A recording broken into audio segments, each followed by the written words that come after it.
Madam हुनुहुन्थ्यो जस्तो लागेको अध्यक्ष। नमस्कार, फेस टु फेसमा स्वागत छ। म शङ्कर पण्डित। फेस टु फेसमा आज हामी बजेट केन्द्रित छलफल गर्दैछौँ। सरकारले आगामी आर्थिक वर्ष 2080-81 को बजेट सार्वजनिक गरेसँगै विभिन्न क्षेत्रबाट त्यसको आलोचना र समर्थन भइरहेको छ। सरकारले आगामी आर्थिक वर्षको बजेट मार्फत 3वटा नयाँ करहरू लगाएको छ भने अन्य विभिन्न क्षेत्रमा करका दरहरू परिमार्जन गरेको छ। पर्यटन क्षेत्रमा नयाँ कर लग्जरी कर लगाइएको छ भने हवाई उडानमा पनि भ्याट लगाइएको छ। यसको पर्यटन व्यवसायीहरूले विरोध गर्दै आइरहेका छन्। यस्तै अर्थशास्त्रीहरूले बजेटको आकार ठुलो भएको र राजस्व सङ्कलनको लक्ष्य पनि महत्त्वकाङ्क्षी भएको भन्दै टिप्पणी गरिरहेका छन्। आज हामी यसै विषयमा केन्द्रित रहेर छलफल गर्नेछौँ। त्यसका लागि हामीसँग हुनुहुन्छ अर्थशास्त्री डाक्टर रघुवीर बिष्ट र Nepal association of tour and travel agents नाटाका अध्यक्ष रमेश थापा। यहाँहरू दुवैजनालाई फेस टु फेसमा स्वागत छ। हस्, धन्यवाद। अब सुरुमा म रमेश सरबाटै जान चाहन्छु। सरकारले आगामी आर्थिक वर्षको बजेट ल्याएसँगै अहिले सदन र विभिन्न फोरमहरूमा पनि छलफल भइरहेछ। सरले चाहिँ यो बजेटलाई कसरी लिनुभएको छ? यो बजेट कस्तो छ आकारका हिसाबले र अहिलेको प्राथमिकताका हिसाबले? बजेट आउन साथै यसको प्रतिक्रिया दिने क्रममा थोरै यथार्थ या वस्तुनिष्ठसँगै नजिक हो कि जस्तो लाग्यो। जब बजेटलाई एकदम गहिरो साथ हेर्न थालेपछि यो बेमौसमको चाहिँ नि बाजा सैद्धान्तिक रूपमा चाहिँ नि उल्टो पाल्टो बजेट जस्तो देखिन थालेको छ। किन भन्दाखेरि म अर्थतन्त्रको वस्तुगत अवस्था चाहिँ के छ भन्दाखेरि हाम्रो सङ्कुचन र शिथिल र साथै मन्दीको बाटोमा अर्थतन्त्र गुज्रिरहेको अवस्था छ। त्यो भनेको समग्र चाहिँ नि हाम्रो उद्योग व्यवसाय, पर्यटन व्यवसाय, कृषि क्षेत्र भयो, सबै चिजमा सङ्कुचन आइरहेको अवस्था छ र मान्छेको मनोबल चाहिँ नि गिरेको अवस्था छ र देशलाई चाहिँ नि कसरी मनोबल वृद्धि गर्ने र हाम्रो आर्थिक क्रियाकलापलाई कसरी वृद्धि गर्ने भन्ने सोच चाहिँ नि आवश्यक थियो। मैले किन सैद्धान्तिक रूपमा यो उल्टो पल्टो भनेको भन्दाखेरि यो चाहिँ सङ्कुचन बजेट हो बजेटको हिसाबले, आकारको हिसाबले र साथै राजस्वको हिसाबले पनि। र त्यसले गर्दाखेरि असामान्य अवस्थामा सामान्य र नीतिगत सिद्धान्त चाहिँ अमिल्दो र बाजिदो हिसाबमा ल्याएको देखिन्छ। यसले के गर्छ भन्दाखेरि जस्तै हामीले खर्चको हिसाबमा हाम्रो क्षमता त थिएन।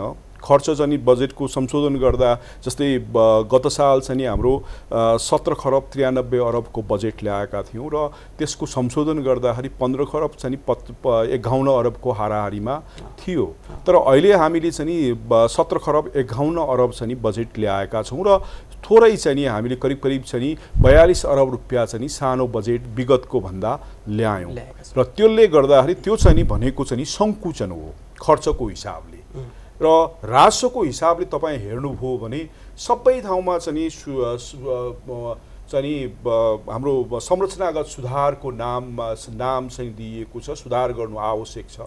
करहरूको दायरा चाहिँ दरहरू हेरफेर गरेको अवस्था छ। त्यसमा हामी आउँछौँ। सबैभन्दा पहिला तपाईँलाई यो राजस्वको लक्ष्य 12 खर्बको लिएको छ। त्यहीमा आएको।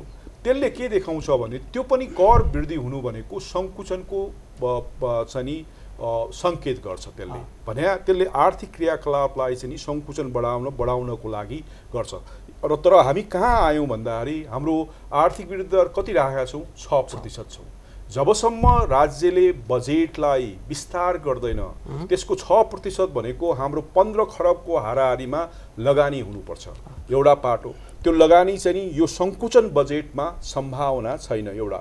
दोस्रो पाटो हाम्रो मन्दी छ, आर्थिक सङ्कट र शिथिल अवस्थामा छ। आत्मबल कसरी बढाउने र वित्तीय सङ्कटका र जुन चाहिँ ब्याज दरको वृद्धिले गर्दाखेरि एकदमै सङ्कटको अवस्थाको भएको व्यवसायिकहरूलाई आत्मबल वृद्धि गर्ने हिसाबमा करको दर चाहिँ घट्नुपर्ने र या त सम्भवतः स्थिर हुनुपर्ने त्यसको साटोमा चाहिँ नयाँ कर दर ल्याइएको छ। कर वृद्धि गरेको छ र त्यसपछि गएर संरचनागत रूपमा सुधार गर्ने कुराहरू ल्याइएको छ भनेको करको दायरालाई एकदमै महत्त्वकाङ्क्षी ढङ्गबाट त्यसलाई सुधार गरेर त्यो चाहिँ त्यो 12 खरब 48 अरब अहिले हाम्रो 2 खरब 50 अरब चाहिँ न्यून भएको अवस्थामा हामीले त्यो सक्ने छलाङ लगाउनै नसक्ने भए पनि त्यो छलाङको लक्ष्य चाहिँ पुरा गर्न सकिन्छ कि भनेर ल्याएको अवस्था। यो दुवै चिजले के देखाउँछ भन्दाखेरि आउने दिनमा हाम्रो आर्थिक सङ्कुचन आर्थिक क्रियाकलाप अझै शिथिल हुने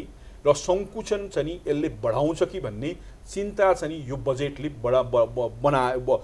बढाएको अवस्था छ। यो बजेटले अहिलेको जुन तत्कालीन आर्थिक सङ्कट थियो त्यो सङ्कट समाधान गर्ने भन्दा पनि थप बल्झ्याउने खालको छ। एकदमै त्यो नीति सैद्धान्तिक रूपमा त्यसले गर्दाखेरि अगाडि एकदम 81 चाहिँ यसलाई चाहिँ हामीले यसको चाहिँ टिप्पणी गर्दाखेरि यो एकदमै वस्तुनिष्ठ हो कि जस्तो भ्रमित थियो। अहिले हेर्दै जाँदाखेरि ठ्याक्कै हाम्रो अवस्थासँग यो बाँझिएको अवस्था छ।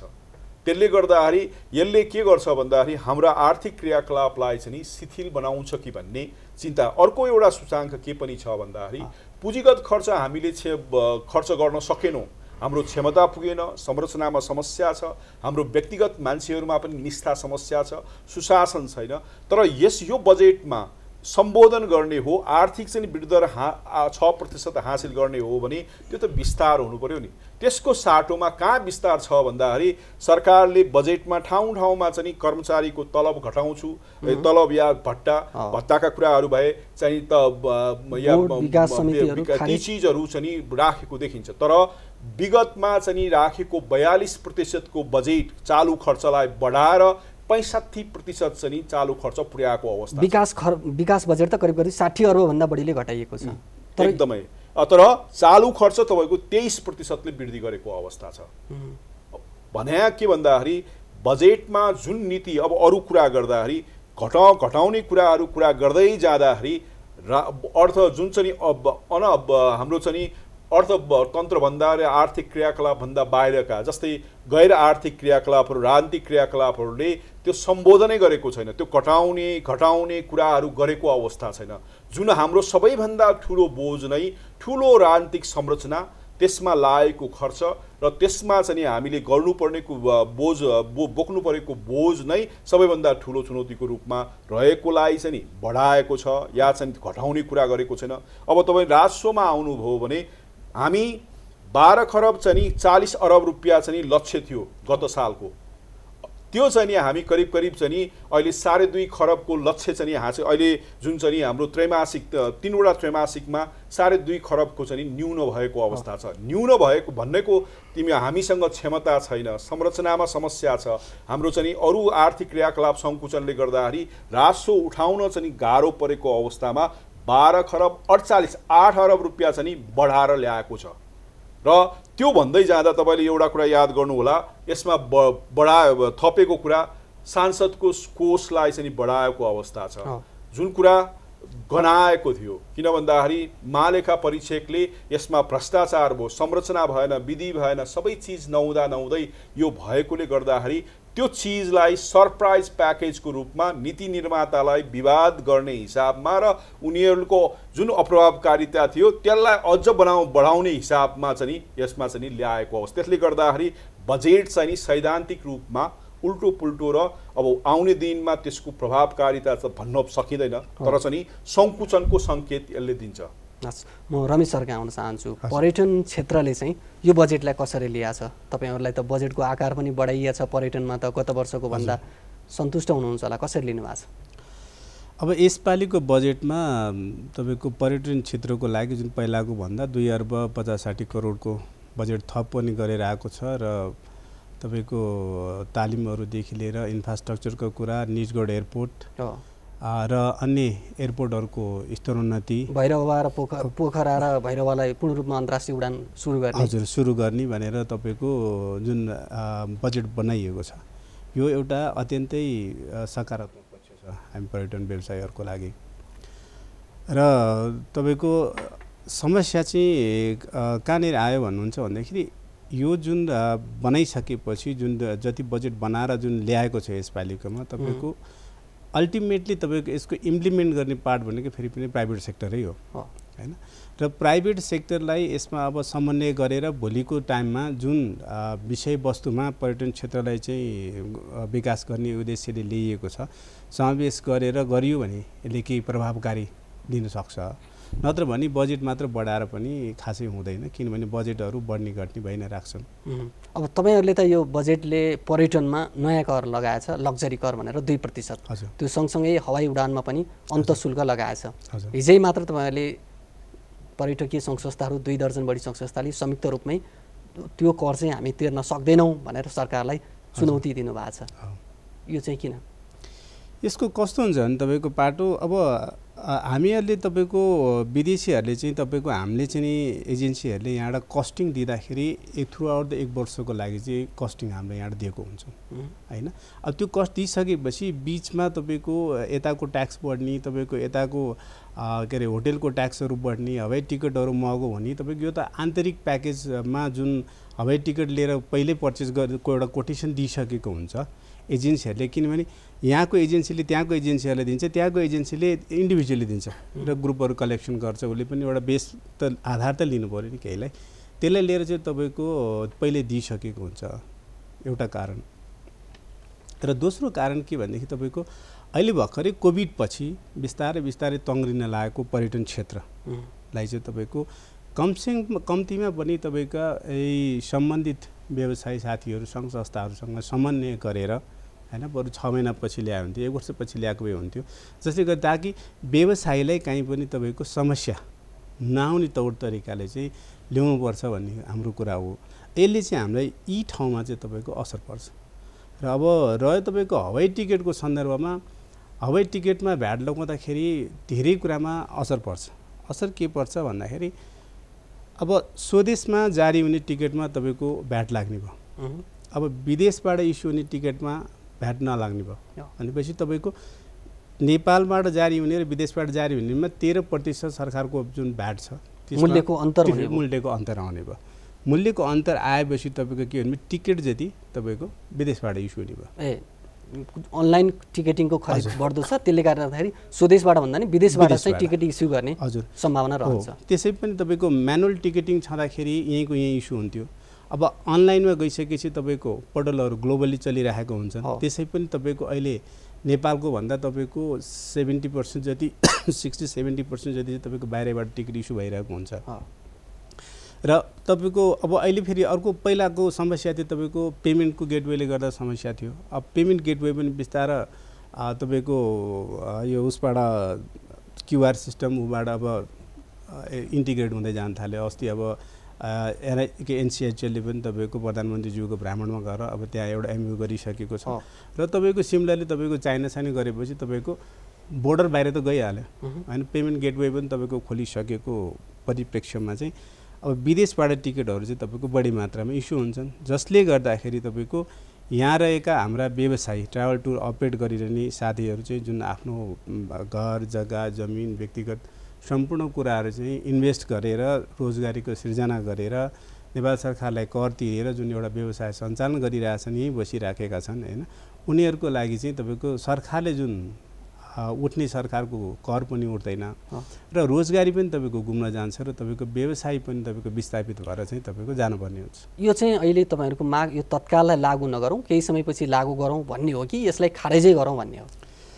अहिलेलाई हामीले तत्कालै खारेज गरौँ भन्ने हो भ्याट, हेर्नुहोस् होइन। र तपाईँको सरकारलाई, किनभने सरकारलाई देश चलाउनु पर्छ, विभिन्न डेभलपमेन्टका क्रियाहरू गर्नु क्रियाकलापहरू गर्नुपर्ने हुन्छ, इन्फ्रास्ट्रक्चरदेखि विभिन्न कुरा छ, सरकारको पनि आफ्नो एउटा रेस्पोन्सिबिलिटी छ होइन। सरकारले कर लागू नगर्नु नउठाउनु भन्ने हाम्रो धारणा होइन, तर व्यवसायीसँग समन्वय गरेर ल्याउँदाखेरि कमसेकम हामी नै पनि तपाईँको त्यसमा के हुनसक्छ, यसका अब्स्ट्याकल के आउँछन् भन्ने कुराको हामी उहाँलाई भन्थ्यौँ।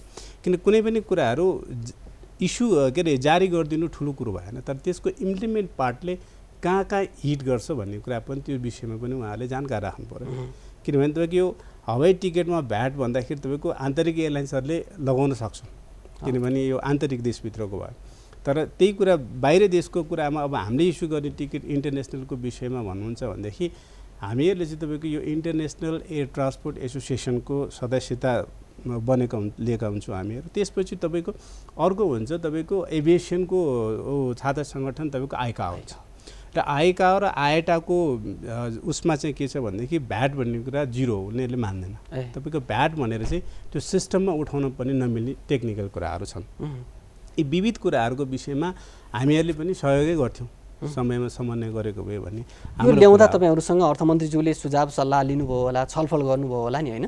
छैन, यस्तो केही पनि लिएको छैन। तर हामीले सुझाव चाहिँ पुनः हामीले पठाएका थियौँ संस्थाबाट। तर हामीले चाहिँ के पठाएको थियौँ भने यो कोभिडको महामारी पछिको भर्खरै रिकभर हुन लागेको टुरिज्मलाई चाहिँ अलिकति राहत प्याकेजहरू चाहिँ बरु ब्याङ्किङको लोनको कुराहरूमा, सफ्ट लोनको कुराहरू तपाईँको, अनिखेरि अहिले चाहिँ अब विदेशी मुद्राहरू आय आर्जन गर्ने प्रमुख स्रोत पर्यटन क्षेत्र भएको हुनाले अलिकति व्यवसायीहरूलाई बरु होटेल, ट्राभल, ट्रेकिङ एजेन्सीहरूलाई चाहिँ तपाईँको अलिकति इन्सेन्टिभको रूपमा $5 लाख आयोजन गर्नेलाई चाहिँ यति इन्सेन्टिभ र 10 लाख गर्नेले यति इन्सेन्टिभ भनेर तपाईँको 2-5% चाहिँ एउटा इन्सेन्टिभको स्किमको लागि चाहिँ हामीले बनाएको थियौँ, जसले गर्दाखेरि उनीहरू चाहिँ यो इन्सेन्टिभको स्किमले गर्दाखेरि अझ उत्साहित भएर तपाईँको पर्यटनको प्रवर्धन गर्नको लागि उहाँहरू लाग्नुहुने थियो र रोजगारी र कर अझ थपिन जान्थ्यो भन्ने कुराले हामीले चाहिँ उहाँहरूसँग माग गरेका थियौँ। अर्को कुरा, यो नेपालबाट विदेश घुम्न जाने पर्यटकहरूको हकमा 5% चाहिँ शुल्क लगाउने भनिएको छ।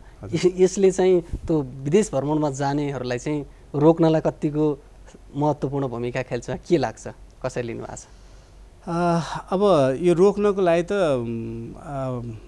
पहिला के अरे देश घुमौँ, त्यसपछि पहिला देश अनि विदेश भनेर यो पहिला पनि आइरहेको स्लोगान हो होइन तपाईँको। अब यसको लागि त नेपाल घुमौँ, नेपाल चिनौँ यसको लागि तपाईँको पहिला कुरा त सरकारले पनि जुन पेड लिभ जुन थियो, जुन चाहिँ त्यो अहिलेसम्म कार्यान्वयनमा ल्याउन सकिरहेको छैन। जुन कुराको लागि हामीले पर्यटन मन्त्रालयका सम्पूर्ण निकायहरूसँग समन्वय गर्ने क्रममा पहिला सरकारले नै सुरु गरौँ भनेर हामीले भनिरहेका छौँ। किन पेड लिभ लागु हुने बित्तिकै तपाईँको धेरै राम्रो हुन्थ्यो। बरु इन्डियाले बरु तपाईँको केही उसका स्टेटहरूको तपाईँको चाहिँ नेपाललाई बरु पेड लिभको ठाउँमा चाहिँ तपाईँको उनीहरूले राखेको छ। नेपाल जाँदाखेरि चाहिँ त्यो खर्च उनीहरूले बेहोर्न पाउने गर्ने उसमा चाहिँ उनीहरूले पनि राखिदिएको छ होइन तपाईँको। पहिला कुरा त गभर्मेन्टले इम्प्लिमेन्ट गर्नु पऱ्यो, दोस्रो होइन। र दोस्रो कुरो तपाईँको अब आन्तरिक पर्यटन प्रवर्धन गर्नु भनेको त त्यो सबभन्दा राम्रो हो, किनभने कोभिडको टाइममा पनि जति पनि देशहरूले पर्यटन क्षेत्रलाई चाहिँ तपाईँको सञ्चालनमा ल्याए, तपाईँको अलिकति सुरुवात गरे भने पहिलो त आन्तरिकै भयो होइन। त्यसले गर्दाखेरि आन्तरिक पर्यटन हाम्रो देशभित्र पनि यति राम्रो प्राकृतिक तपाईँको खोला, पहाड, हिमाल, तराई जुन एउटा ल्यान्डस्केप पनि छ, त्यो हामी नै पनि कयौँ ठाउँमा घुम्न गएका छैनौँ, पुगेका छैनौँ। यो एकदमै राम्रो पक्ष हो होइन। र तपाईँको अब त्यो भन्दैमा पनि तपाईँको अहिले के भयो भनेदेखि अब यो डेमोक्रेसी आइसकेपछि चाहिँ मान्छेको जुन एउटा भयो विदेश जाने एउटा अब चलनै भइसक्यो। अब विदेश जानले रोक्न सक्ने स्थिति नै छैन तपाईँको, किनभने अब +2 गर्यो बच्चा विदेश जाने, अब कलेजमा अहिले स्टुडेन्ट खोजे छन्, ब्याचलर पढ्ने छैन कलेज, लगभग कलेज अब बिस्तारै के स्थिति आउँछ भोलि कलेजलाई र सरकारले कुन किसिमको प्याकेज ल्याएर चाहिँ नि यो सस्टेन गराउँछ नि कन्टिन्युटी दिनतिर लाग्छ भन्नेमै हामी छौँ होइन। र तपाईँको अब धेरैको फ्यामिलीहरू विदेशमा गएर बसिसकेका छन्, त्यसले गर्दाखेरि तपाईँको विदेश भ्रमण त बढ्छ। र तपाईँको विदेशी कम्पनीहरूले र पनि अब यहाँ इन्सेन्टिभका विभिन्न कार्यक्रमहरू आफ्ना एजेन्टहरूलाई दिने भएकोले पनि तपाईँको त्यो हामीले रोक्न सक्ने स्थितिमा हुँदैन। यसले गर्दा म अजुगा हुन चाहन्छु, खास गरी अब अहिले यो बजेटले चाहिँ करको विषय, अर्थमन्त्रीले बजेटको मुख्य स्रोत रूपमा रहेको राजस्वका दरहरू चलाउँदाखेरि हरेक पटक विवादमा पर्ने, यो पटक पनि त्यस्तै भयो। अझ अहिले त आलु प्याजदेखि फलफुलसम्म भ्याट लगाएर बजारमा मूल्य मात्रै बढेको छैन, अब अभाव नै हुन थालिसक्यो भन्ने छ। यसलाई चाहिँ कसरी लिने? अब यो सरकारलाई स्रोत जुटाउन दबाब पर्दाखेरि चाहिँ उपभोक्तालाई महँगीमै पारेर भने पनि राजस्व उठाउँ भन्ने बाटोतिर सरकार लाग्यो हो। अब यसलाई हामीले कसरी विश्लेषण गर्न सकिन्छ भन्दाखेरि एउटा कुरा हामी महँगीमै छौँ अहिले। जनता जस्तै हामी मध्यम न्यून आय भएका, दैनिकी ज्याला भएका र गरिबका रेखा मुनि चाहिँ बसेका मान्छेहरू हाम्रो हिसाब गर्दाखेरि करिब 70 लाखको हाराहारीमा मान्छेहरू त्यो नै समस्याबाट ग्रसित नै छ। किन भन्दाखेरि गत वर्षको चाहिँ हाम्रो बजेटको र मौद्रिक नीतिले राखेको जुन 6.5% को मुद्रास्फीतिको जुन लक्ष्य छ, त्यो लक्ष्य चाहिँ नि हामीले हासिल गर्न सकेनौँ। अहिले करिब 7.76% हाराहारीमा मुद्रास्फीति छ र त्यो अवस्थालाई हाम्रो काम के थियो भन्दाखेरि हाम्रो अर्थतन्त्र सङ्कुचन र शिथिल भइसकेपछि र हामी मन्दीतर्फ गइरहेको अवस्था भइसकेपछि मुद्रा हाम्रो स्फीतिलाई चाहिँ नि कसरी व्यवस्थापन गर्नुपर्ने भन्ने कुराहरू सोच्नु जरुरी थियो र त्यो सोच्नु भनेको हाम्रो या त तपाईँले सामान आपूर्ति राम्रो तरिकाले गर्न सक्नु पर्यो या त त्यसमा चाहिँ नि कर छुट दिएर कर न्यूनीकरण गरेर त्यो व्यवस्थापन गर्नु पर्थ्यो। सरकार चाहिँ नि जनतालाई केन्द्रबिन्दुमा राखेर जनतालाई चाहिँ नि ठुल्ठुलो राम्रो चाहिँ नि एकदमै लुभाउनु हिसाबले चाहिँ नि शब्दावली प्रयोग गरेर चाहिँ नि के गरेको छ नि पछाडिबाट खन्जर चाहिँ नि राजसोको चाहिँ नि खन्जर खोज्यो या चाहिँ नि छुरी चाहिँ नि खोपे यो चाहिँ नि घुसाएको जस्तो देखिन्छ। कारण किन भन्दाखेरि कतिवटा चिज इसेन्सियलहरू गुड्सहरू हुन्छ, कतिवटा चिज चाहिँ नि क्यापिटल गुड्स छ, कतिवटा चिज चाहिँ नि हाम्रो लग्जरियस गुड्स छ। लग्जरी तपाईँलाई इन्ट्रेस्टिङ कुरा के छ भन्दाखेरि राजस्वको हिसाब किताब गर्दाखेरि एकदमै सरकार आक्रामक हिसाबमा आएको छ जुन परिस्थितिसँग अर्थतन्त्रसँग मेल खाँदैन। एउटा त्यसमा हाम्रो चुरोट र यो ऐतिहासिक रूपमा चुरोट र बिडी भो तपाईँको लिक्विड चाहिँ रक्सीहरूमा चाहिँ नि कर घटाइएको छ। 3% 4% को हाराहारीमा कर चाहिँ वृद्धि गरिएको छ। त्यसमा हाम्रो चाहिँ उच्च मात्रामा करको मुख्य स्रोत र हामीले विलासी सामानको रूपमा मानेको चाहिँ चुरोट भो र हाम्रो चाहिँ रक्सी र अन्य चाहिँ लग्जरी विलासी चिजहरूलाई चाहिँ मान्ने गरिन्थ्यो।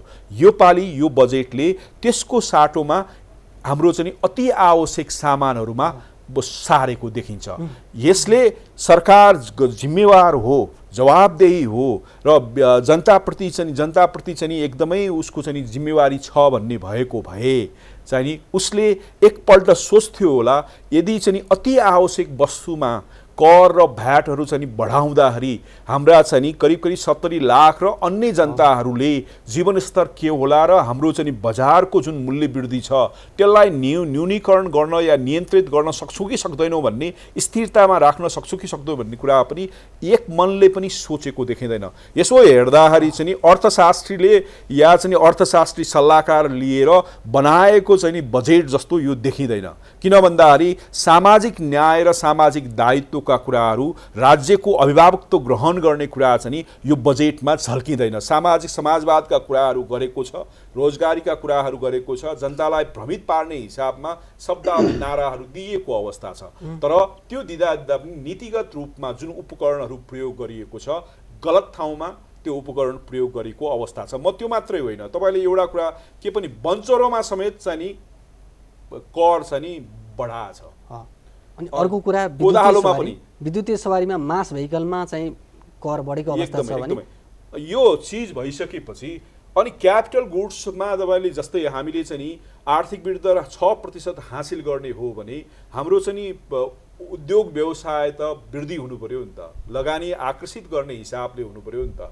त्यसमा पनि बन्देज र कम चाहिँ करलाई हेरफेर गरेर कर वृद्धि गर्ने हो या पर्यटन क्षेत्रमा जुन कुराहरू गरेको छ तपाईले याद गर्नु, म उदाहरणको रूपमा यो 80-81 मा चाहिँ पर्यटन वर्ष मनाउने 20 लाख चाहिँ पर्यटन ल्याउने भन्ने नारा दिइएको छ। तर अर्को पाटोमा के दिएको छ भन्दाखेरि कर चाहिँ वृद्धि गरेको अवस्था छ। अब कसरी हुन्छ भने क्या मनोबल चाहिँ हाम्रो शिथिलताले गर्दाखेरि घिरेको मनोबलमा अझै त्यो आगोमा चाहिँ घिउ यो बजेटको चाहिँ राजस्व नीतिले थपेको अवस्था छ जसले आर्थिक स्थिरता पनि दिँदैन, आर्थिक चाहिँ वृद्धिलाई चाहिँ लक्ष्यलाई हासिल गर्नलाई मद्दत गर्दैन, सामाजिक न्याय पनि दिँदैन, आर्थिक दायित्व र अभिभावकत्व जुन छ त्यो चिजहरू पनि यो पाटोमा नआउने सम्भावना छ। त्यसले गर्दाखेरि यसले चाहिँ अझै चाहिँ यो कर हाम्रो चाहिँ राजस्वले एक हिसाबले जुन मूल्य वृद्धि भयो भने हाम्रो चाहिँ असमानताको जुन खाल्डो छ र गरिबीहरूको जुन समस्या छ जुन एकदमै चर्को रूपमा छ त्यसलाई चाहिँ बढाउने र वृद्धि गर्ने र अरू नीतिगत चाहिँ जसै गरिबी घटाउने हाम्रो असमानताहरू घटाउने कुराहरूलाई चाहिँ यसलाई चाहिँ त्यसलाई चाहिँ न्युट्रलाइज गरेर अझै त्यसमा चाहिँ नकारात्मक असर फैलाउँछ कि भन्ने मलाई शङ्का लागेको छ। भन्न खोजेको एकातिर तपाईँको नीतिगत रूपमा विनियोजनमा भनेको अवस्थामा यो वृद्धि गर्छु या पर्यटन वृद्धि गर्छु या चाहिँ पर्यटन 20 लाख ल्याउँछु, अर्कोतिर करहरू लगाएर मनोबल गिराउने माहौल बिगार्ने भएपछि त्यो सम्भावना हुँदैन। दोस्रो कुरा, हामीले कृषिलाई चाहिँ उत्पादनमय बनाउने र कृषि क्षेत्रमा चाहिँ 30% उत्पादन वृद्धि गर्ने भनेका छौँ। उद्योग र व्यवसायले प्रवर्धन 20% चाहिँ रोजगारी सिर्जना, त्यो सबैमा कर लगाइसकेपछि त्यो चिज त शिथिल हुन्छ नि। अहिले तपाईँको कस्ट अफ प्रोडक्सन चाहिँ नेपालमा एकदमै बढेको अवस्था छ र जसका कारणले गर्दाखेरि अझ हामीले राजस्वमा त्यो चाहिँ ब्यारियरहरू थप्दै जाने हो भने सुधार आवश्यक थियो। अरू चाहिँ थप्दै जाने हो भने के हुने भयो भन्दाखेरि यसमा चाहिँ अप्ठ्यारो ब्यारियर थपिने र कस्ट अफ प्रोडक्सन हाई हुनासाथै लगानी चाहिँ निरुत्साहित हुने सम्भावना ज्यादै 6.5% सरकारले मुद्रास्फीति राख्ने भनेको छ। एकातर्फ हरेक वस्तुमा भ्याट बढाउने, अर्कोतर्फ 6.5% मा मुद्रास्फीति राख्ने, यो लक्ष्य यो कस्तो चाहिँ कसरी त अब बाँझिएको अवस्था भन्ने त्यसले त स्वाभाविक रूपमा चाहिँ मूल्य वृद्धि गरिहाल्यो नि। हाम्रो वाञ्छित सीमाभित्र रहन वित्तीय जुन नीति छ, बजेटले हाम्रो चाहिँ बजार स्थिरताले आर्थिक स्थिरता चाहिँ कायम गर्नुपर्ने कुरालाई त्यसलाई चाहिँ खेलाचीको रूपमा हेरेको देखिन्छ। तपाईँ एकातिर चाहिँ आर्थिक मूल्यस्फीतिलाई 6.5% मा राख्छु भनेको छ, अर्कोतिर राजस्वको चाहिँ दरहरू परिवर्तन गरी थपेपछि वृद्धि गरिसकेपछि त त्यसले स्वाभाविक रूपमा बजार मूल्य वृद्धि गरिहाल्छ। किन भन्दाखेरि सिन्डिकेट चाहिँ घटाएर या अन्य अपूर्णताहरूलाई चाहिँ कम गर्ने, इनइफिसियन्सीहरूलाई कम गर्दा गर्दै पनि त्यो चिज चाहिँ आउने देखिन्छ, जसले चाहिँ हाम्रो समग्र नेपाली चाहिँ देशभित्रका जनताहरूलाई चाहिँ त्यसमध्ये पनि मध्यम न्यून आय भएका, दैनिकी भएका, गरिब रेखामुनि भएका जनताहरू र अर्बन लाइफ चाहिँ एकदमै महँगो हुने र हाम्रो चाहिँ भान्साघर चाहिँ एकदमै महँगो हुने सङ्केत चाहिँ यसले दिन्छ। अभाव र महँगी दुईवटा चिज चाहिँ हाम्रो भान्साघरमा छिर्छ कि र त्यसले चाहिँ हाम्रो जनताको मनोबल चाहिँ अझै चाहिँ गिराउँछ कि भन्ने र मागमा चाहिँ यसले अझै चाहिँ कटौती गर्ने र त्यसले पनि सङ्कुचनलाई तर्फ अग्रसर गराउँछ कि भन्ने चिन्ता चाहिँ यसले ल्याइदिएको। अब अहिले चालु आर्थिक वर्षको हामी नजिक छौँ। अब यो अवधिमा सरकारले चालु आर्थिक वर्षका लागि लिएको लक्ष्यको करिब 58% मात्रै राजस्व सङ्कलन भएको छ। खर्च र राजस्व सङ्कलनको खाडल बढ्दै गइरहेछ। यो बिचमा सरकारले आगामी आर्थिक वर्षका लागि करिब 12 खर्बभन्दा बढीको राजस्व सङ्कलनको लक्ष्य लिएको छ। यो कति महत्त्वकाङ्क्षी हो? एकदमै ठुलो महत्त्वकाङ्क्षी हो। तपाईँले राजस्व किन भन्दाखेरि दुईवटा कारणले राजस्व न्यून भएको अवस्था छ। हामीले बाहिरी क्षेत्रलाई मौद्रिक नीतिको अनुसार चाहिँ बाहिरी क्षेत्रलाई स्थिर बनाउने क्रममा हामी जाँदाखेरि जस्तै त्यसमा चाहिँ हामीले सुधार गर्यौँ, तर आन्तरिक चाहिँ हाम्रो भित्री हिसाबमा बजार चाहिँ अस्तव्यस्त भएको अवस्था छ र जुन चाहिँ तपाईँको मुद्रास्फीतिले देखाएको अवस्था छ र अहिले तपाईँको राजस्वमा दुईवटा अनि त्यो बेलाको त्यसमा चाहिँ व्यवस्थित गर्नको लागि सरकारले नियमन गर्ने हिसाबमा करिब 100वटा चाहिँ वस्तुलाई चाहिँ नियन्त्रित र मार्जिन रेटहरू सबै चिज चाहिँ नियन्त्रण गर्दाखेरि त्यो गर्दाखेरि राजस्व चाहिँ फर्मल च्यानलबाट औपचारिक चाहिँ च्यानलबाट चाहिँ सामानहरू आउन कम भयो, तर अनौपचारिक क्षेत्र ठाउँबाट त्यो बजारमा आएको छ। बजारमा समस्या आपूर्तिको समस्या नै भएन, राजस्व मात्रै घट्यो। दोस्रो कुरा त्यो भइसकेपछि दोस्रो कुरा के छ भन्दाखेरि अहिले राजस्वको जुन चाहिँ हाम्रो नियमन गर्नुपर्ने र शिथिलताले जुन चाहिँ हाम्रो अब मौद्रिक नीतिले गर्दाखेरि हाम्रो बजार तरलताको सङ्कट र ब्याज दर वृद्धि हुनासाथै हाम्रो उत्पादनको जुन क्षमता छ, क्षमताको 40% को हाराहारी मात्रै उत्पादन चाहिँ भइरहेको अवस्था भएपछि त्यसले स्वाभाविक रूपमा हाम्रो चाहिँ अन्त शुल्क भयो, भ्याटहरू भए, त्यो सबै चाहिँ कम भएर गयो, शिथिल भएर राजस्व चाहिँ 2.5 खरबको हिसाबमा न्यून भएको अवस्था छ। यसले के देखाउँछ भन्दाखेरि आर्थिक क्रियाकलाप तपाईँको कमजोर छ। तपाईँले अनौपचारिक चाहिँ जुन चाहिँ स्मग्लिङ छ त्यो स्मग्लिङलाई न्यूनीकरण गर्न सक्नु भएन। त्यो हुनासाथै त त्यो चाहिँ क्षमता छैन भने आउने संस्थागत, नीतिगत, प्रक्रियागत र तपाईँको चाहिँ अनुगमन पनि फिटलो भएको कुरालाई त्यसले चाहिँ सङ्केत दिन्छ। त्यो नभइसकेपछि अब यो अर्को वर्ष चाहिँ यही चिजमा केही चिज हामीले संरचनागत सुधारका कुरा त गरेका छौँ, त्यो अर्थतन्त्र सुधार नभएसम्म त्यो सम्भावना त एकदमै गाह्रो छ नि त। हस्, म रवि सरतर्फ जान चाहन्छु। अब अहिले हामी 5 महिनामा करिब 4 लाख पर्यटक हामी कहाँ आइपुगेका छन् यो वर्ष। सरकारले यो वर्ष 10 लाख र 23 देखि 32 सम्मलाई पर्यटन दशक मनाउने भनेको छ। अब यो वर्ष 10 लाखमा हामी पर्यटक आउने सम्भावना कतिको रहन्छ र अर्को कुरा पर्यटन दशक मनाउने भनिएको छ। हरेक वर्ष वा पर्यटन वर्ष भ्रमण वर्ष अनेक नाममा घोषणा गर्ने तर पूर्वाधार निर्माण नगर्ने आवश्यक तयारी नगर्ने कारणले गर्दाखेरि चाहिँ हामीले लक्ष्य अनुसार पर्यटक ल्याउन सकिरहेको छैनौँ भन्ने छ। यो वर्षको 10 लाखको लक्ष्य कतिको सम्भव योग्य हो र पर्यटन दशकले चाहिँ पर्यटन विस्तारका लागि विकासका लागि कतिको सहयोग पुर्याउँछ?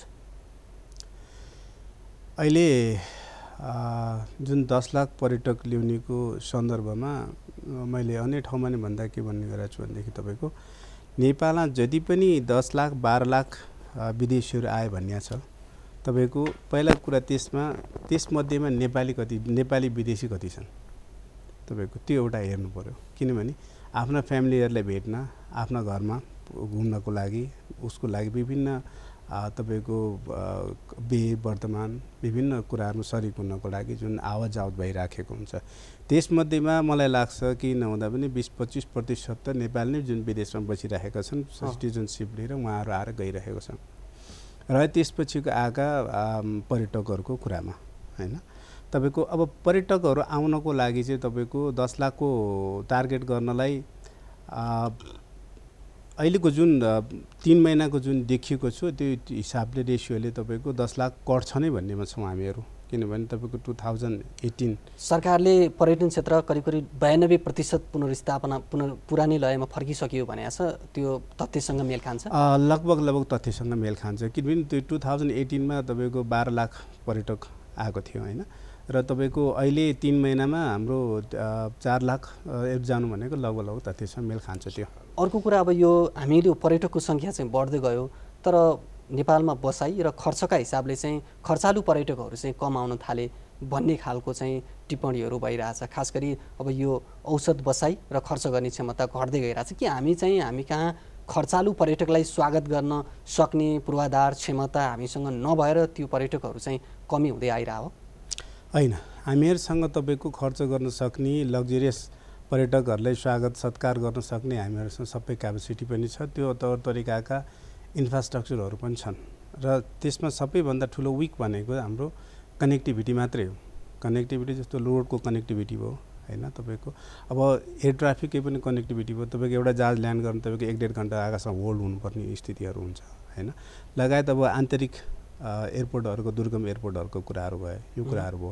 हामी स्वागत गर्न नसक्ने चाहिँ होइन। तर के चाहिँ भयो भनेदेखि आजभन्दा तपाईँको 20-25-28 वर्ष अगाडिदेखि के थियो भने एउटा चितवनको मचान वाइल्ड लाइफ या अन्य कुनै गैँडा रिसोर्ट यिनीहरू प्रचलित थियो त्यतिखेर त्यहाँ। अनि चितवन जङ्गल लज 3टा चाहिँ तपाईँको भित्र जङ्गलको भित्र भनेर गर्थ्यो।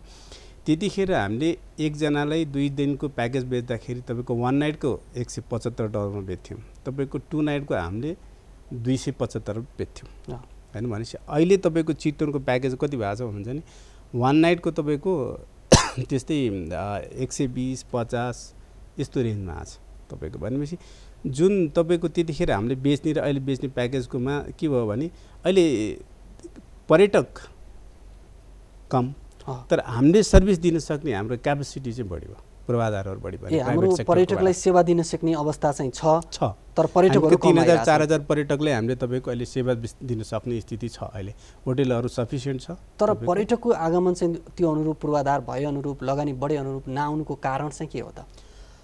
अब एउटा कुरा त तपाईँको जुन लुम्बिनीमा अन्तर्राष्ट्रिय एयरपोर्ट बनाइयो जुन अहिले जहाजहरू आउन सकिरहेको छैन, ल्यान्ड गरे फ्लाइट अपरेट गरिदिरहेको छैन होइन। जसले गर्दाखेरि अब त्यहाँ चाहिँ त्यत्रो इन्फ्रास्ट्रक्चरहरू चाहिँ डेभलप भएको छ। किनभने इन्टरनेसनल एयरपोर्ट बन्ने भनेपछि इन्भेस्टमेन्ट हुनु स्वाभाविक कुराहरू हो होइन। रेस्टुरेन्टहरू होटेलहरू लगायत अन्य एक्टिभिटिज एडभान्स एक्टिभिटिज विभिन्नको लागि चाहिँ गरिराखेको छ। पोखरा त्यही हिसाबले इन्टरनेसनल एयरपोर्ट भयो भनेपछि त्यहाँ त्यस्तै किसिमका इन्फ्रास्ट्रक्चरहरू बने, विभिन्न यति लग्जरियस होटेलहरू छ अहिले पोखरा उतातिर होइन तपाईँको। अब यो जुन बन्यो तर बनेपछि के भने कनेक्टिभिटी त्यहाँबाट नभएपछि के भयो भने तपाईँको यो अलिकति घट्नुको अर्को कारण हो। हस्, हामी अन्तिमतिर छौँ, सरकार आउन चाहन्छु। अब बजेटले जुन किसिमका लक्ष्यहरू लिएको छ 6% आर्थिक वृद्धि, 6.5% मुद्रास्फीति, अब यो राजस्व सङ्कलन, बजेटको चालु खर्च, पुँजीगत खर्च सबै हेर्दाखेरि पुँजीगत खर्च अहिले हामी अन्तिम वर्षको अन्तिमतिर आइसक्दा 38%मा छौँ। अब समग्रमा यो सरकारले ल्याएको आगामी आर्थिक वर्षको बजेट कतिको कार्यान्वयन योग्य बजेट हो, कतिको कार्यान्वयन गर्न सकिन्छ? यो बजेटलाई भित्र हेर्दाखेरि जस्तो अघि चाहिँ हामीले केही उदाहरणहरूको कुरा गऱ्यौँ, धेरैवटा चिज चाहिँ नि मान्छेलाई सरप्राइज पनि राख्ने कुराहरू छ। कतिवटा चिज चाहिँ गत वर्षको बजेटको लागि चाहिँ नि कपी पेस्ट पनि पाउनुहुन्छ र एक आपसमा बाँझिएको, एक आपसमा चाहिँ नि नमिलेका कुराहरू, छुटपुट भएका कुराहरू धेरै छन्। र यो हुँदाहुँदै पनि यदि सरकार स्थिर भयो, नीति पनि स्थिर भयो र त्यसपछि प्रक्रिया पनि स्थिर भयो र संस्थाहरू पनि, संस्था संरचनाहरू पनि स्थिर भए र सुधार एकदमै चाहिँ आक्रामक तरिकाले भयो भने र त्यो प्रति चाहिँ राज्यले र सरकारको र अर्थमन्त्रीको इच्छा शक्ति कति बलियो भयो र एकदमै त्यो प्रतिबद्धता जे गरेको छ त्यो भयो भने यो बजेट चाहिँ कार्यान्वयन हुन्छ। तर कार्यान्वयन हुँदाहुँदै पनि यो बजेटमा भएको अन्तर्द्वन्द, एक आपसमा बाँझिएका कुराहरू, जस्तै एकातिर प्राथमिकतामा राख्ने, अर्कोतिर तपाईँको राजस्व नीति र हाम्रो चाहिँ विनियोजन नीतिसँग चाहिँ एक आपसमा बाँझिएको अवस्था तपाईँलाई भन्न हुन्छ। जस्तै म अहिले यो एउटै चिज उहाँ पर्यटनकै कुरा गर्न चाहन्छु। गत वर्ष 36 अरब रुपियाँ विनियोजन भएको थियो, तर यो वर्ष 11 अरब मात्र विनियोजन भएको छ। तपाईँको त्यसमा 75% चाहिँ चालु खर्च छ। अब मान्नुहोस् तपाईँको 9 खरब रुपियाँ, करिब 9 अरब रुपियाँ चाहिँ चालु खर्चमा गयो भने 2 अरबले के गर्नुहुन्छ र? त्यो कुनै पनि कार्यक्रम राखेका एकदमै लोकप्रिय कार्यक्रम जस्तै नेपाल एकपल्ट भ्रमण गरौँ या चाहिँ आफ्नो देश घुमौँ, यी सबै चिज या पर्यटन वर्षहरू चाहिँ खेर जान्छन्। त्यो भन्न खोजेको कार्यक्रममा जुन प्राथमिकता राख्नुभयो, ठुलो नारा दिनुभयो, त्यो नारा चाहिँ तपाईँले बजेटको विनियोजनमा सङ्कुचन या त्यसलाई चाहिँ कटौती गर्नु भएपछि त्यो प्राथमिकता ठुलो हो भने त बजेट बढ्नु पर्यो नि त। त्यो नभइसकेपछि त्यो कार्यक्रमहरू कार्यान्वयन गर्नलाई तपाईँलाई समस्या आउँछ। सबै विषय राखिदिएको छ तर त्यसले कतिको काम गर्छ भन्ने होइन, त्यो पाटो होइन। मैले भन्न खोजेको बजेटै कम भयो नि त। 11 अरब रुपियाँ बजेट पहिलाको भन्दा तपाईँले 3 टाइम्स चाहिँ कम बजेट पर्यटन क्षेत्रमा दिएको छ। अहिले 11 अरब छ। 11 अरबमा 9 अरब रुपियाँ चाहिँ चालुमा चाहिँ सामान्य रूपमा चाहिँ तलब भत्तामा मात्रै खर्च भयो भने 2 अरब चान्सुनले के चाहिँ पूर्वाधार निर्माण हुन्छ, त्यो पाटो मैले भन्न खोजेको। त्यो भनेको भने तपाईँ ठुलो आवाजले ठुलो कुरा गर्दै कार्यक्रम भन्दै हुनुहुन्छ, तर स्रोत चाहिँ तपाईँले सीमित गर्नु भएको छ। त्यसले एउटा चाहिँ समस्या कार्यान्वयनमा आउने देखिन्छ। त्यसमाथि तपाईँले राजस्वहरूमा हेरफेर गरेर तपाईँले चाहिँ एकदमै त्यो चाहिँ ठाउँ ठाउँमा चाहिँ हेरफेर गरेर, जस्तै बाहिर जानेलाई तपाईँले 5% राख्नु भएको छ, भ्याट लगाइदिनु भएको छ। यसले पनि फेरि त्यो आर्थिक क्रियाकलापलाई चाहिँ जुन पर्यटन क्षेत्रमा आएको त्यस्तो चिजहरू यो बजेटमा धेरै कुरा छ। अर्को कुरा यो बाह्य ऋण र सहायताको विषयमा, बाह्य ऋण र सहायताको जुन लक्ष्य लिएको छ, खास गरी आन्तरिक ऋण 2 खर्ब 40 अर्ब र विदेशी ऋण 2 खर्ब 12 अर्ब। अब यो ऋण अहिले नै ऋण र सहायता लक्ष्य अनुसार सङ्कलन नभएर सरकारलाई धौधौ भइरहेछ। यो लक्ष्य चाहिँ कतिको प्रभावकारी हो? सरकारले चाहिँ यी लक्ष्यहरू राखेको छ। गत वर्षको बजेटबाट हामीले सिक्नुपर्छ र हामीले विगतका बजेटहरूमा हाम्रो ठुलो समस्या भनेको अनुदानको र ऋणको, बाहिर ऋणको ठुलो समस्या छ। यो दुईवटा चिज चाहिँ तपाईँको कसरी आउँछ भन्दाखेरि यदि सरकारको गरिमा छ, सरकारको चाहिँ इज्जत छ र सरकार स्थिर छ र साथै देशको चाहिँ गरिमा बाहिर चाहिँ राम्रो छ र त्यसपछि गएर आर्थिक चाहिँ कूटनीति राम्रो छ भने यो दुईवटा काम चाहिँ तेस्रो कुरा सरकारले राम्रो काम गरिरहेको छ भने र विदेशीहरू आश्वस्त भएर त्यसमा चाहिँ र उनीहरूको प्राथमिकतामा हामी पढ्न सक्ने सम्भावना हुन्छ। म उदाहरण कुरा के, भारत अहिले उदयमान चाहिँ अर्थतन्त्रको रूपमा हेरिन्छ, तर जापानको प्राथमिकतामा जुन चाहिँ उसको ऋण लगानी र अनुदान चाहिँ लगानीमा चाहिँ प्राथमिकतामा 9मा पर्ने भारत पर्छ हेर्नुहोस्। तर नेपाल हेर्नुहोस् गरिब राष्ट्र छ, ऊ विकासशील मुलुकमा चाहिँ अहिले स्तरोन्नतिको उन्नति चाहिँ हुन खोजिरहेको छ। उसलाई चाहिँ अनुदान पनि आवश्यक छ, उसलाई ऋण पनि आवश्यक छ। नेपाल कुनै पनि देशको प्राथमिकतामा परेको लिस्टमा पर्दैन। भन्न खोजेको हाम्रो गरिमा खस्केको अवस्था छ, हाम्रो आर्थिक कूटनीति लेनदेनमा आधारित र अयोग्य र भएका र कूटनीति चाहिँ अप्रभावकारी भएका व्यक्ति या चाहिँ त्यो हिसाबमा गएको अवस्था छ। तेस्रो कुरा चाहिँ हामी जे भन्छौँ त्यो गर्दैनौँ, जे भन्दैनौँ त्यो गर्छौँ र हामी विश्वसनीय चाहिँ सरकार पनि होइन र हाम्रो कार्यक्रमहरू त्यस्तो छैन। त्यसले गर्दाखेरि गत वर्ष तपाईँले याद गर्नुभएको छ कि छैन, गत वर्षको बजेटमा 55 अरबको चाहिँ अनुदानको चाहिँ लक्ष्य राखेको थियो र 5 अरबभन्दा न्यून मात्रै हाम्रो अनुदान चाहिँ हामीले ल्याउन सकेका छौँ। त्यो भनेको हाम्रो सरकारको क्षमता, कूटनीतिक क्षमता र हाम्रो कार्यक्रमको चाहिँ प्रभावकारितामा चाहिँ ठुलो समस्या र ऋणमा। अनि त्यसले गर्दाखेरि यो सबै दबाब चाहिँ कहाँ पर्नेवाला छ नि, आन्तरिक ऋणमा दबाब पर्छ। आन्तरिक ऋण बढी उठ्न थाल्यो भने बैंक वित्तीय क्षेत्रमा चाहिँ तरलताको सङ्कट हुन्छ। तरलताको सङ्कट भयो भने ब्याज दर बढ्ने र त्यसले चाहिँ हाम्रो आर्थिक जुन प्रणाली छ र लगानीका प्रणाली छन् त्यो सबै एकदमै चकनाचुर बनाएर तपाईँको अर्थतन्त्र जुन लक्ष्य राखेको छ त्यो लक्ष्य हासिल गर्न नसक्ने अवस्थामा पुर्याउँछ। हस्, यहाँहरू दुवैजनालाई धेरै धेरै धन्यवाद। हस्, धन्यवाद। आज हामीले बजेट बारेमा छलफल गऱ्यौँ। हामीसँग हुनुहुन्थ्यो अर्थशास्त्री डाक्टर रघुवीर बिष्ट र नाटाका अध्यक्ष Ramesh Thapa. Face to face यहीँ सकिन्छ। बिदा दिनुहोस्। नमस्कार।